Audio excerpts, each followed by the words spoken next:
Today we will be talking about littering in San Francisco. Litter is basically just trash thrown where it's not supposed to be and made up of things like metals, plastics, paper, glass, and other miscellaneous junk. Littering is undesirable, and according to a Florida litter study performed in 1998, littering has been identified as a major indicator of neighborhood decline. Take for example the Tenderloin district. The area is generally covered in trash and graffiti is a common problem. This gives off an impression that it's a bad neighborhood, and the perception generally makes it more difficult to clean up the area because people think it's okay to litter and tag in the area because there's already trash there. Okay, so let's say hypothetically you were going to litter. Would you do it in like a good neighborhood like the Richmond or a bad neighborhood like in the Tenderloin? Man, I probably litter in the Tenderloin. Okay. It's real dirty down there anyway, so it's like, whatever, you're just gonna just toss it on the floor. Alright. As for the reason why people litter, there are many factors. It could just be general laziness, like they don't want to hold on to their trash until there's a trash can. They think someone else will pick it up. They just don't care.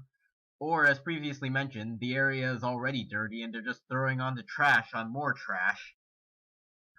Let's just say you were in an area where it was already dirty and nobody really cared about upkeeping the community. You could just walk by and throw your trash down. Nobody would probably even notice. Compare that to a more well-off neighborhood. If you throw something down, probably someone's going to say something.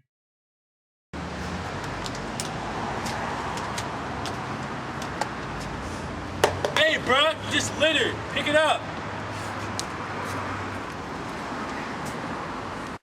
In addition, littering also costs the city money.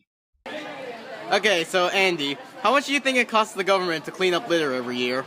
I would suspect at least like few $billion, since we are the messiest nation in the world.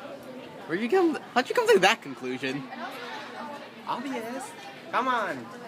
We're all fantastic. We litter whenever we want. In July 2009, San Francisco Public Works spent $38.8 million on public cleanup. $15 million was spent cleaning up litter off the streets. The services included manual block sweepers, green machines, crew supervisors, as well as other personnel, contracts, and materials. In order to compensate, the city adopted a 20-cent fee on cigarettes to help pay for discarded cigarette butts. As you can see, littering is a huge cost on the city. The $15 million spent picking up litter could have been used for anything else, like public services or on education, like renovating the schools, giving us better material. Alright. So Belinda, do you know what the environmental impacts of littering are? Pollution. Like what kind? Be more specific. River pollution. Okay.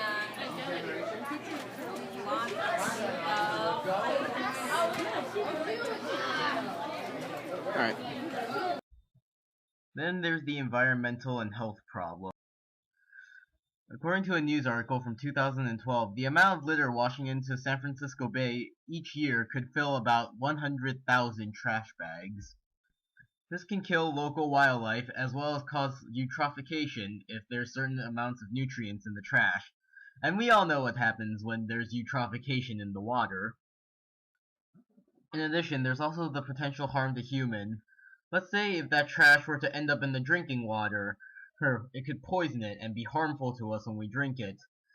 In addition, there's also things like discarded cigarette butts that can contribute to air pollution, and secondhand smoke from it could cause asthma. So what can we do about it? Well, there's the obvious answer of we can just go around picking up any kind of trash you see, and then there's also making sure to dispose of your own trash appropriately.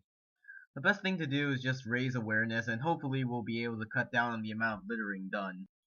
Public Works has also performed 29 night walks to try and raise awareness about city cleanliness.